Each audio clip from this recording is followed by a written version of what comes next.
제가 제일 좋아하는 연불에 관한 일화입니다. 여러분도 잘 아시도 이성계의 스승이었던 무학대사께서 처음에 이제 스님이 돼가지고 돌을 깨우쳐야 되겠다 해서, 그런데 그게 제일 빠르고 쉬운 방법이 뭐냐? 그러니까 연불하는 것이다. 그래서 남이아불타불만 열심히 부르면 아주 확실하게 가장 빨리 그것이 돌을 깨닫는 길이라는 말을 스승한테 들었다고 합니다. 그래가지고 그 사람은 이제 그럼 절에 아무 데나 하면 되겠지 해가지고 조용한 데가 산신각이잖아요.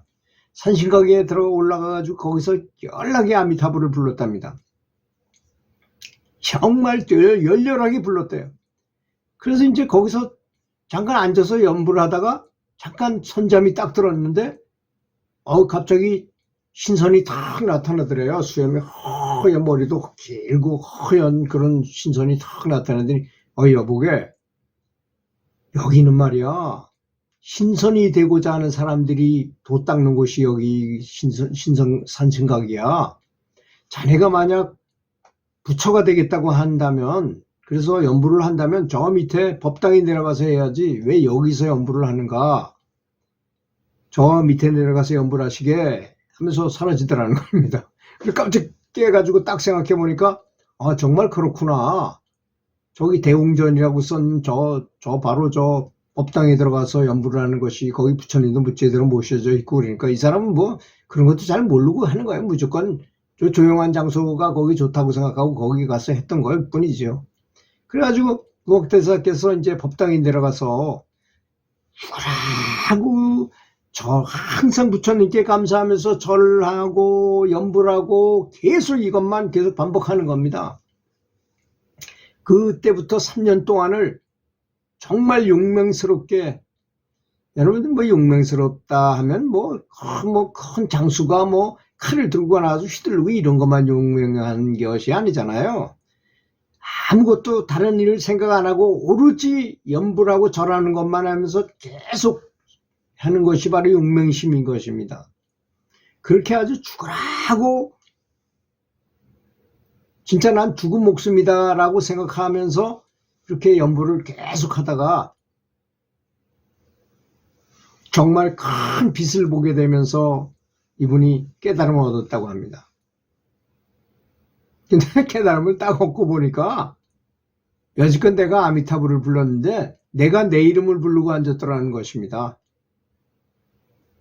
사실 저도 영능자들을 많이 이렇게 양성해가지고 한번 있었던 적이 있었어요. 좀 이해가 안 가시겠지만 부친의 병을 치료하기 위해서 중국 기공을 배워가지고 신통을 좀 할 수 있었어요. 그래서 이제 좀 어린 학생들 중에서 좀 멍청한 학생들이 잘 보입니다. 아직 이 해안이 다치지 않은 학생들을 이렇게 해가지고 천안을 열어서 뭔가 볼 수 있게 그런 것을 했었는데요. 그렇게 하다 보니까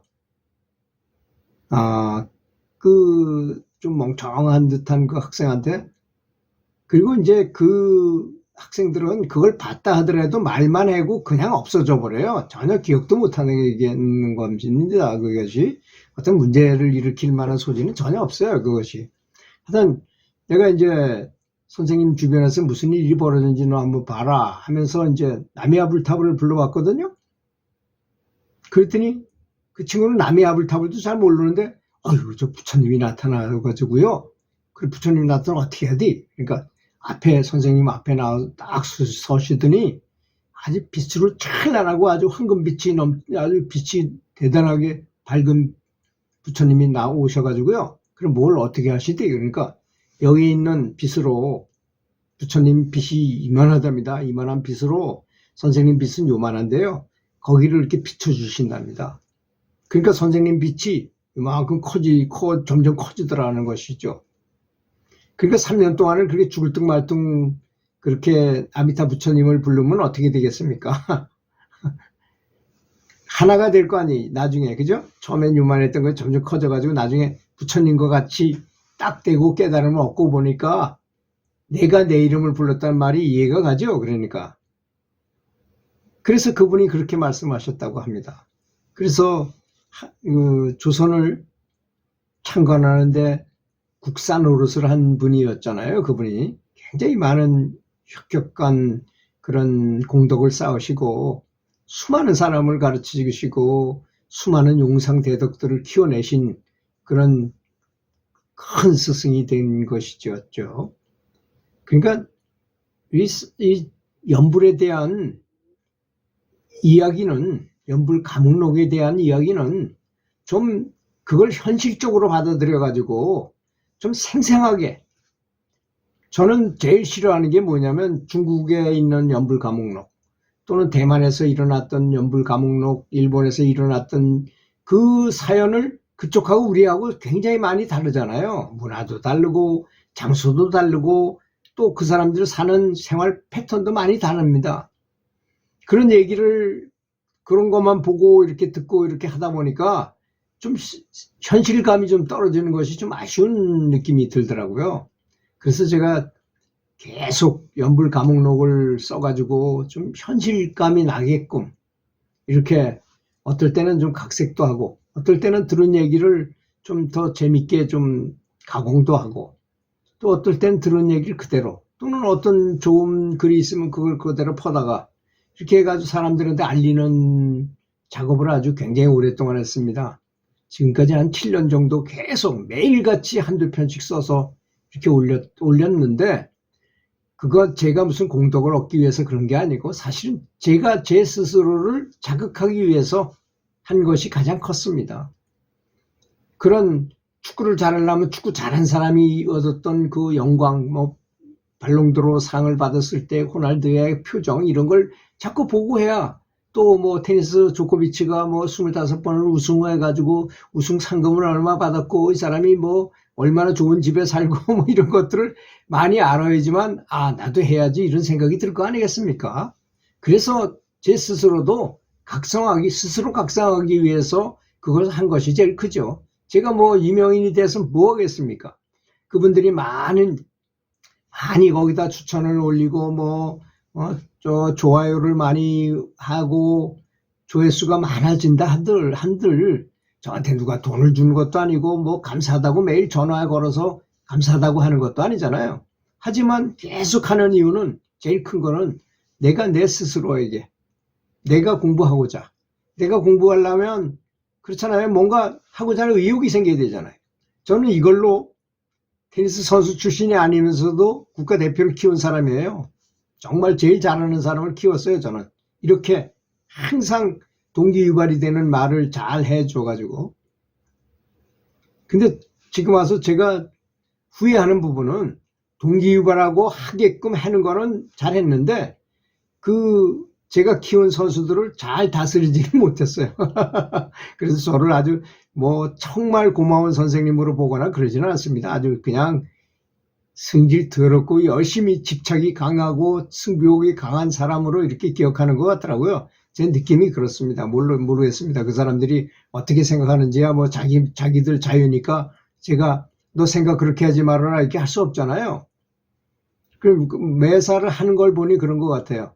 감사한 마음은 있지만 뭐 그렇게 가까이 매일 찾아와서 감사하다는 말을 하고 싶거나 뭐 그런 정도는 아닌 것 같은 느낌이 들어요. 저도 그걸 원치도 않지만 뭐 이게 가만히 보니까 초등 교사들하고 중등 교사들이 다른 점인 것 같아요. 저는 중등이었기 때문에 뭐 제자들이 뭐 어떻게 와서 감사하다 뭐 이렇게 말하는 걸 그렇게 바라지 않습니다. 그 뭐 때 되면 정말 고마우면 찾아와서 얘기하는 거고, 몇 년 동안은 잘 찾아와서 잘 얘기하고 그러더라고요.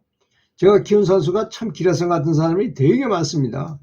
한 친구들은 제가 평창 중고등학교에서 중학교 1학년 때 스카우트 해가지고 그 6명의 선수를 스카우트인데 다 떨어져 나가고 2명만 있었는데, 그 친구들이 중학교 1학년 때부터 고등학교 3학년이 됐을 때 이 전국대회에서 4강 안에 들어야만 그 대학에 장학생으로 들어갈 수 있거든요.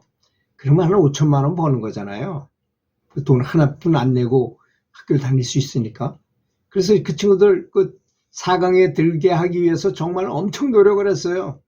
그래서 4강에 딱 4번이나 들었어요. 그게 4강에 4번이나 들어가지고 서울에 있는 대학에 세종대학 창단 멤버로 가가지고 한 사람은 도로공사에서 과장으로 있고 한 사람은 KT의 광화문 지점의 영업부장이었는데 지금은 어디로 가는지 모르겠습니다만 하여튼 KT에 잘 근무하고 있습니다. 그런 선수, 그 사람 한 1년 선배는 중학교 때 이미 전국 단식 우승을 했고 울산 대학을 나와서 굉장히 유명한 개그 우먼하고 결혼해가지고 미국에 살다가 지금은 한국에 살기도 하고, 또 그보다 더 큰 선수는 이제 국내에서 윈블던 16강까지 올라가고 국가대표, 우리나라 간판 스타죠. 그 선수를 제가 직접 가르쳤고, 제가 직접 볼 대주면서 가르쳤습니다. 그 친구들이 이제 초등학교 때 이미 전국 소년체육대회에서 우승을 했던 선수를 스카웃을 했어요. 어릴 때 잘 못하면 죽어도 안 된다는 걸 저는 알았거든요. 그래서 참 그 선수들을 스카웃 해가지고 정말 열심히 가르쳤어요. 그래가지고 우리끼리 결승하고 원주 시내에서 카퍼레이드도 여러 차례 했죠. 저도 감독으로서 감독 누구누구 해가지고 이렇게 오픈카에 탁 타고 시내를 카퍼레이드도 하고 그랬는데 지나고 보니까 전 세상이 허망하더라고요. 제가 가장 허망하게 느꼈을 때가 오히려 그때였습니다. 제가 명상하고 참선하는 사람으로서 그 참선력을 이용해가지고 그 선수를 그렇게 키워놓고 나중에 실제로 그런 현상이 일어났을 때는 생각해 보십시오. 중학교 선수를 데리고 가서 전국대회 우리끼리 결승을 한들 이거 참 저로 볼 때는 대단한 거였는데 사회적으로는 아무것도 아닌 일이에요, 이게. 그래서 우리가 지금 축구 선수를 잘하는 선수를 키운다거나 어떤 종목이든 간에 잘하는 선수를 키우려면 초등학교 때 잘해야 됩니다. 초, 중, 고등학교 때 잘해야 되잖아요. 정현, 홍성찬 선수 다 초등학교 때부터 우승하던 선수들입니다. 그 선수들이 가서 결국은 세계 대회에 나가서 어떻게 전적을 낼 수 있는 거죠. 갑자기 튀어나오는 건 있을 수 없어요. 선수라는 거는 이미 어릴 때부터 기본기가 손흥민 선수 어릴 때도 잘했어요. 이미 이강인 어릴 때 나라라 슛들이에요. 다 월등하잖아요. 실력이 다른 선수에 비해서.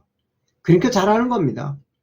제가 지금 지원하고 있는 선수가 지금 독일 프랑크푸르트 차범근 선수가 있던 팀이잖아요. 거기 가서 지금 U16에 선수 한 명이 가서 공격수인데 키가 중3인데 193.5입니다. 그 선수가 초등학교 5학년 때 그 아버지하고 저를 만나가지고 코치만 믿지 말고 아버지가 교육시켜라 해가지고 지금도 아버지가 특수훈련을 시키고 있어요. 그러니까 많이 차면 잘 차는 거 아닙니까? 안 그렇습니까, 여러분? 많이 연습하면 잘한다는 거는 망고불변의 원리잖아요. 명상 많이 해야지 깨달음을 얻고요. 염불 많이 해야지 극락왕생할 수 있습니다. 너무나 간단한 거잖아요. 공부 많이 해야만 우등생이 되는 겁니다. 안 하고 잘 될 수 있는 방법은 전무하다는 것을 알아야 됩니다. 근데 그 선수가 우리나라 국가대표 공격수 날라오면 키가 195 정도로는 될 테니까 2m 가까운 선수가 헤딩을 하는데 그 헤딩 실력이 대단히 뛰어나다고 생각해 보십시오. 아마 그때가 오면 우리 전 국민들이 즐겁게 축구를 아주 멋지게 골 결정력을 가진 선수가 하는 날이 올 것이라고 저는 확신하고 있습니다. 여러분도 열심히 응원해 주시기 바라겠습니다. 감사합니다.